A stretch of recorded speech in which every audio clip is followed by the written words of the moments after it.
Hi. Okay, let's start with a question. How many of you have a bread maker? Was it a gift? Did you get it at a yard sale? Did you buy it new? But here's the real question, do you use it? And I found that if you have big appliances, sometimes you kind of put them away where they're not in the way on your counter. So, you don't have a lot of counter space and you don't want to keep your big mixer there or your bread maker or whatever. So you put it away and it's like, I'm not really going to get it out, or you forget about it. I have a little solution that I hope will help that I tried to do, and I do it all the time. At my other house, I had two of them. Of course I did. I owned an estate sale liquidation company and I bought them when they were nice and new. Anyway, I kept mine in my garage, and no, I wouldn't bring it back up. I would get the little buckets, just go downstairs, okay, get the bucket. I didn't know I was going to do this, and bring it back up and just put my ingredients in here. And then take it back downstairs, okay, and put it in. And they always have like this loud bell, but you can always set an alarm from up in your kitchen, right? So I would do that, and then I would know that the dough is finished. So here's my advice. Keep them in a place where you can just grab the little buckets out. Use those, because you fill everything in here. You don't really have to clean the big unit other than just wipe it off, right? So we're gonna make my favorite, easiest bread maker bread. Like, it's just regular. I love oatmeal and I like raisin, cinnamon, and all that jazz. But I want to do a basic one because here's the other thing I do. I did it twice and I didn't like it like this.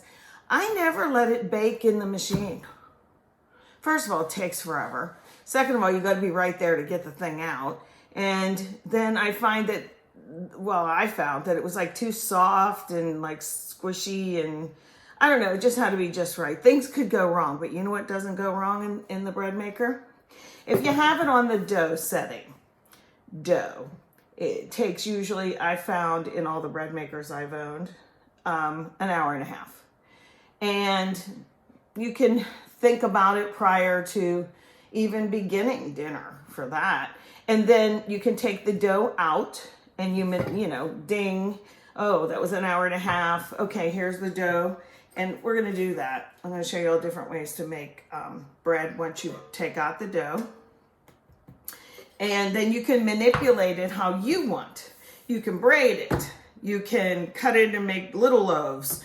You can put pepperoni and cheddar cheese in them first and then let it raise again. You can, jalapenos, like I've put in there. I've just braided it. I think it looks pretty braided. And, cut it in 3 strips and then just braid it like you're braiding hair real quick. Doesn't have to be beautiful, right? Because it just has to be delicious. It helps if it's pretty. And I brushed it with olive oil, and I'll put like Asiago cheese or even garlic salt or something like that on it. How about poppy seeds or sesame seeds? You can cut them all up and put them in muffin tins. Spray your muffin tins, 12 of them, and divide up your dough. And then you have these balls of dough, put it in. Now you have dinner rolls. So instead of just baking a loaf of bread and it being a pain to get out, that's my advice. So let's make my basic favorite loaf. Guess where I got this? I gave everything away when I moved because we weren't really downsizing, but I just got rid of everything. And I bought this on a Facebook marketplace from my friend Sharon Hoagie. Yes. And I'm really thankful she used it once. So in here, you have the little turny wheel thing, whatever it's called. We're going to start with warm water. Now, I used to have a candy thermometer. I probably gave that thing away too. And I have other thermometers, but it's a little warmer than tepid would be, just a little bit over. It's supposed to be 110. So I'm going to put this thermometer in there and just kind of gauge it. Okay, it's 1, 101, 102. That's close enough. Okay, so in bread maker recipes, I think all of them start with that little spinny thing in there, and then you put them in order. So the first thing that goes in is your warm water, okay, 110 degrees, I'm reading. Yeah, that's what it says. 2 tablespoons of white sugar. I don't use a ton of sugar unless I am baking or something. So when I just need a little amount, I have this little jar. The sugar feeds the yeast, and that's what's next. So let me show you yeast real quick. You have these packs. I always do fast rising. And then you have jars that you can buy too. If you're doing a lot of baking, this is most economical, but it will expire. Mine doesn't expire till the 2022 October, but I'm gonna use this little pack. Now, here's the thing. This is a 1/4 ounce, okay, 1/4 of an ounce. And you would, for the loose, it says 2 1/4 teaspoons. I'll say that again. 2 1/4 teaspoons of active dry yeast is 1/4 ounce. So I'm going to use a packet, okay? So I'm going to put this in. I should have scissors. Let me get my scissors. I'm going to use my scissors over here. Okay. See, it's just like at my house, right? Just let's do this together. So that goes in next, okay? And then you're supposed to wait 10 minutes. Make sure that's just kind of mixed up. We're going to wait 10 minutes, and then you have literally a little bit of oil. I mean a little tiny bit, and some bread flour and a teaspoon of salt.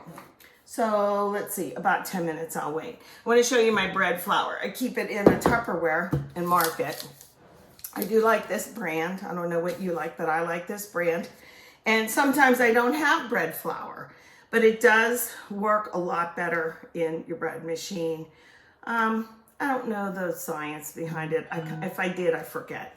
Okay, but anyway, it's going to take 3 cups of this, and I'll come back in 10 minutes, and this should be like foamy, and we'll look at it, okay? Alrighty. Okay, it's been 10 minutes that I've been letting the cup of warm water, a little bit of yeast, a little bit of sugar, and look what's happening inside here. I don't know if I can do this without tipping it. Oh, I'll have to tip the camera, and I stink at this. Okay, let me try it. Can you see that? It's all foamy. Yeah, it's activated. Okay, put this back. Lift you up again a little bit. Okay. And now, just a couple more things, really. That was the hard part, right? So, regular vegetable oil. I do not use olive oil. This is a 1/4 cup, right? 1/4 cup. Pour it right down the middle of this thing. All right. There we go. Now, I think it's the bread flours next. Again, if you don't have bread flour, just use your regular flour and see what happens, right? So we need 3 cups. Let me do like so. This is the scooping method. You don't dig down in. And just try and make sure that it's level. Could you sift it? Yeah. Did I? No. 1. Just kind of sprinkle it in like this. And then it isn't all clumped as much anyway. 2. See, we're gonna make some bread, and it smells so good, even just the dough part. That's 3. I'm not gonna mix it or anything. I'm gonna let my bread maker do the work, okay? And then a teaspoon of salt. This is a 1/2 teaspoon, so I'm gonna do 2. Wow. Ta-da. All right, so that's all I'm gonna do. I'm gonna put it in the bread maker, and I'm gonna choose the dough setting. And in an hour and a half, I'll see you later. Alrighty, I just got the bread out of the bread maker. It's starting to like scooch down a little bit. I'm gonna dump it out on a little bit of a floured board here. Okay, And, you know, I like my hand to be a little bit oily because, here, let me do this, because it helps that dough come out a little neater. So I do it like this, watch, like that. Okay, and then it should kind of roll out. I don't know how I want to make this, like ultimately. Do I want to make it into rolls? Do I want to make it like this? See, that comes out. How do I want to do it? I think I wanted to make one little like pepperoni type roll.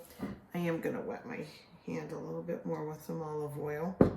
Okay, and then it won't stick. See how that's sticky? So let me think.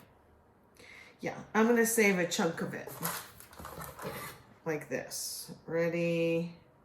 Maybe just a little bit. Because it's gonna rise up. See this? I'm gonna pinch this off. I kind of fold it under a little bit like that, like a disc. And I'm gonna put it on a sheet like that. And then I'm gonna take, this will blow up, trust me. I'm gonna take my scissors and do that. It has a little bit of olive oil on it. And then I'll just leave it like that. As far as this goes, maybe I could make them in the cupcake pan. You know, I just spray it and put them in there. And then I have some seasonings like the everything bagel. I would put a little olive oil on the little dough balls. I have some garlic salt. I have some sesame seeds or some Asiago cheese, which is like you're finding out is my favorite, right? Okay, let me do this. How about I just braid this one? So I'll need 3 equal parts. Okay, you can use a knife for this. This is a bench scraper. Okay, and more or less even parts. Okay, and then I'm gonna gently kind of tug on that. This one's much bigger, duh. Nothing's perfect, right? This could be the middle piece. Okay, and then I'm gonna let it raise up again. Can you see what I'm doing? Oh, phooey, you can't. Let me go like that. Sorry. Okay, so I'm gonna get these going. This one's extra long. They should be even. But I took that chunk of dough out first. I shouldn't have done that. Maybe this one could be a roll. I'll put it on my... Look, I have this like that. I don't know if you saw me do that. Okay, so I'm going to just braid it. Okay, stay there. Like, I won't make it go together, like pinch it yet. I'm just going to kind of braid it like this. Okay, and now I'll do it. Now I'll kind of pinch, tuck the end under, and then go back and reverse this. See, now I gotta go under to make it right. And I'm gonna pinch it and go under. I need a cookie sheet. Hold on. I need a cookie sheet and a piece of parchment. Okay. Ta-da, that was fast. I'm gonna spray this, I think, first with this stuff. I'm gonna let it raise up on here. There's a little fat guy in the middle, huh? So I'll do like so. Now, it's like, what do you want to do with this? Do you want to put cheese on it? It depends what you're having for dinner. If you're having something Italian-y, yeah, you know, I'll put a little bit of this on. I like to use my hands and really get into my food, yeah. And then I like a little cheese, but I'm just going to do a little garlic for now. And then when it blows up, I'll put cheese on it, like that. Okay? So that's that. And I have plans for this little ball of dough when it raises up and I bake it. How long does it take to raise up? It depends how much. I didn't really punch it down, if you noticed, because then it has to blow up again. I'll just put it over by my stove or inside the stove, just not by a draft or anything, you guys. I'm sure you know how that goes. Okay, so then I'll show you how it's baked. I forgot to mention something. Remember I told you I like to keep the bread maker not out on a counter, but yet it's easy to get to. And I said about I keep mine in the garage at the other house. Well, this house I don't have to do that. I keep it, this is where it makes the dough, but I just keep it in here and I slide it back and forth on the floor. And I have a big crock pot and stuff in there. The point is make it easily accessible so that you'll actually use it. So now that I'm finished, I can wipe it back off and shove it back in. That's all I wanted to show you.